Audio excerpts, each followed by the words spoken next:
देशी दारूची अवैधरित्या वाहतूक करताना 5 जणांना अटक करून 2,72,000 रुपयाचा मुद्देमाल जप्त केला आहे।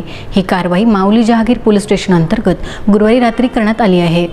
देशी दारूची अवैध वाहतूक करताना जिल्हा पोलीस विशेष पथकाने 5 जणांना अटक करून 2,72,000 रुपयाचा मुद्देमाल जप्त केला आहे। ही कारवाई माऊली जहागीर पोलीस स्टेशन अंतर्गत काल गुरुवारी रात्री करण्यात आली। प्रवीण रामदास डोबाडे राहणार तिवसा, हर्षदा प्रकाशराव होले, पंकज हिम्मतराव हरणे दोन्ही राहणार यावली, विजय नथुजी वानखडे राहणार तिवसा, अमोल रमेशराव ढोके राहणार नरसिंगपूर असे आरोपींची नावे आहेत। प्राप्त माहितीनुसार 6 ऑगस्ट रोजी गुरुवारी रात्री 11 वाजेच्या सुमारास विशेष पोलीस पथक माऊली जहागीर पोलीस स्टेशन हद्दीत प्रो रेड व अवैध धंद्यांवर कार्यवाही करिता पेट्रोलिंग करीत असताना गुप्त माहिती मिळाली की एका वाहनात यावली ते डवरगाव रोड दरम्यान अवैधरित्या देशी दारूची वाहतूक केली जात आहे। अशा माहितीवरून पोलीस स्टेशन माऊली जहागीर हद्दीत नाकाबंदी केली असता एक मारुती अल्टो MH27 H9746 किंमत अंदाजे 2 लाख रुपये व मध्ये 5 लोक 24 देशी दारू पेटी किंमत अंदाजे 72,000 रुपये